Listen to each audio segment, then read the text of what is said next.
memang dia menjadikan anak dia tu sebagai prop. Membiarkan anak dia dengan butang terbuka tengah-tengah panas. Jadi macam kesian lah.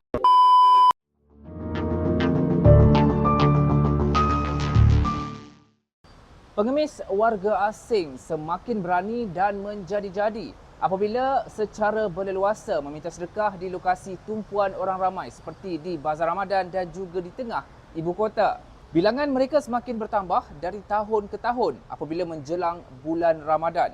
Pengemis ini nampak seperti bersaing apabila ada antara mereka cenderung meminta wang secara paksaan untuk mendapatkan wang lebih. Keuntungan diperoleh juga berlipat ganda berbanding bulan biasa kerana mereka bijak mengambil kesempatan terhadap sifat pemurah rakyat Malaysia. Lebih parah, ada dalam kalangan pengemis warga asing ini yang datang ke Malaysia dengan menggunakan visa pelancong dan ia berlaku hanya ketika bulan Ramadan sahaja dan pulang ke negara asal selepas memungut hasil yang lumayan. Pelbagai modus operandi, ada antara mereka yang meminjam anak rakan, menyamar menjadi kudung atau buta dan ada juga yang buat-buat gila. Apa hal kali ini kita tinjau sekitar ibu kota, adakah bilangan mereka ini semakin membimbangkan? Dan kita menguji sejauh manakah dakwaan yang mengatakan rakyat Malaysia sangat pemurah sehingga ada sindiket warga asing datang ke Malaysia untuk mendapatkan hasil lumayan daripada mengemis.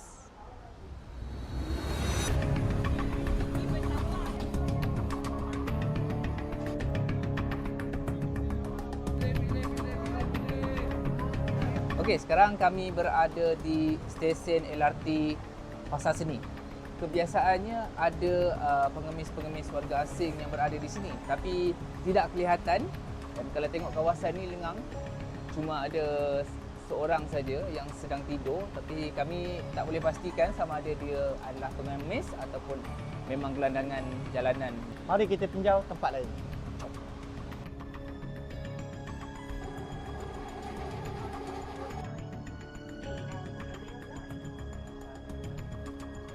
Sekarang kami berada di Bukit Bintang, area Pavilion Mall dan sekali lagi perbezaan dirasakan. Kawasan tumpuan pengemis warga asing ni hari ini nampaknya kurang mendapat sambutan.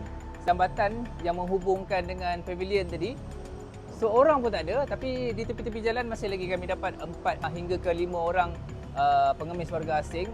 Namun sambutannya tak menggalakkan macam sebelum ni. Hanya tinggal di tempat penginapan dia je. Orang dia kita tak tahu. Adalah satu sekeping duit siling 5 sen. Tapi pengemisnya kita tak jumpa hari ni.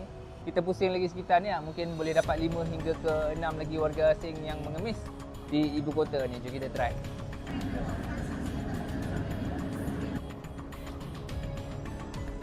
Alright, kita dah pergi ke Pasar Seni, kita dah pergi ke Bukit Bintang. Sambutan agak kurang galakkan.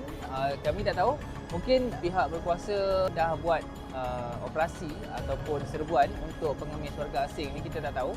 Dan sekarang kami berada di satu lagi tempat yang menjadi lokasi tumpuan untuk pengemis warga asing, iaitu di KL Sentral.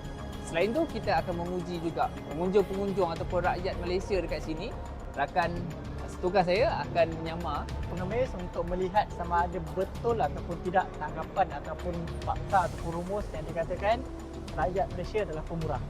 So kita try, kita cuba dan kita tengok apa yang kita dapat selepas ini.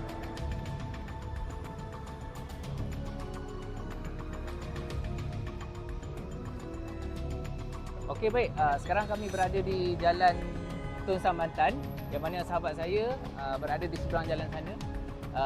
Yang mana dia sekarang sedang menyamar menjadi seorang pengemis. Dan di sebelah dia juga ada seorang yang betul-betul pengemis, yang mana seorang wanita membawa seorang bayi juga mengemis di tempat yang sama. Kita tengok bagaimana persaingan mereka. Jadi saya tinggalkan sahabat saya di seberang jalan sana untuk beberapa minit dan kita tengok bagaimana reaksi rakyat-rakyat Malaysia. Kita uji mereka pakai baju biasa saja. Kita tengok berapa yang kita boleh dapat.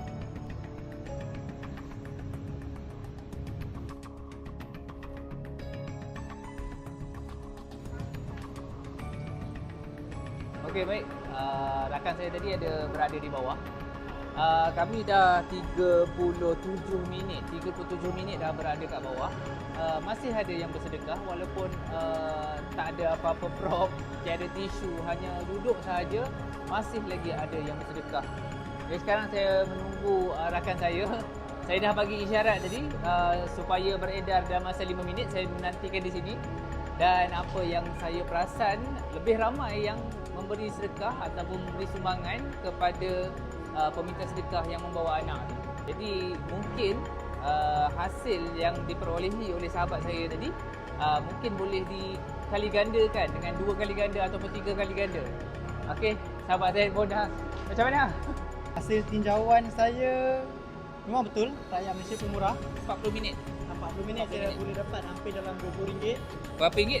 Jagi kita kira Lagi kita kira. Kesimpulannya yang saya dapat buat adalah memang rakyat Malaysia sangat prihatin dan pemurah sebab kita duduk lebih kurang, saya duduk lebih kurang 40 minit. dalam 40 minit, betul. Dalam 40 minit dan kita dapat berapa dah? 14.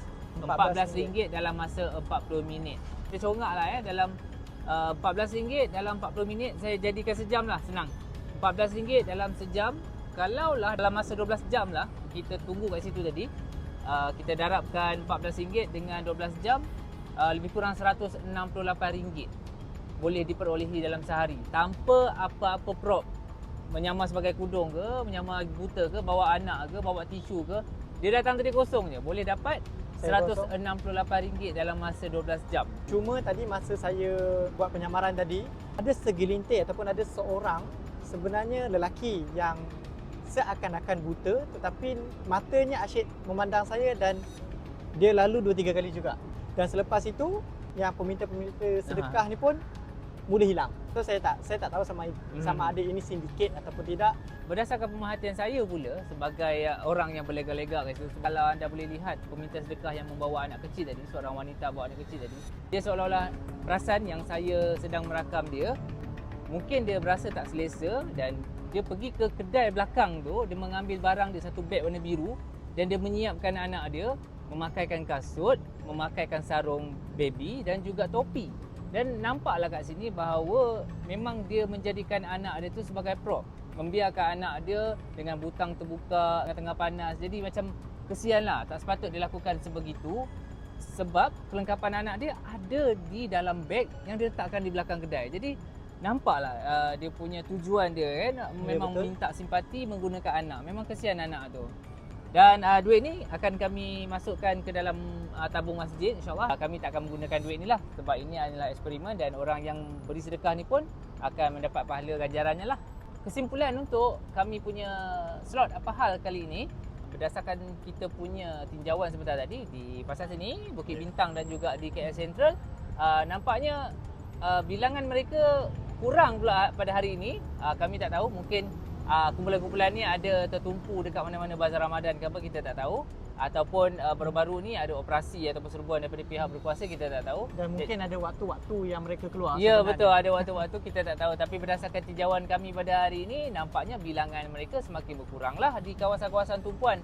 Jadi berdasarkan kita punya eksperimen tadi, inilah hasilnya. Itu tanpa prop. Kalau digandakan pula dengan yang wanita yang bawa anak tadi, memang banyak dia dapat. Golongan muda. Okay. Banyak golongan muda yang bagi sedekah kepada saya dan kita dah buat kesimpulan kat sini memang golongan muda memang pemurah dan mungkin hati mereka tersentuh. Kita boleh bermurah hati, kita boleh bersedekah, memang kita digalakkan untuk bersedekah, tapi kadang-kadang kita perlu berhati-hati supaya kita tak tersilap memberi sedekah kepada orang yang tidak layak menerima sedekah. Setakat ini saja. Saya Srizal. Saya Zuraidi Mansor. Assalamualaikum. Dan salam sejahtera. Jumpa lagi.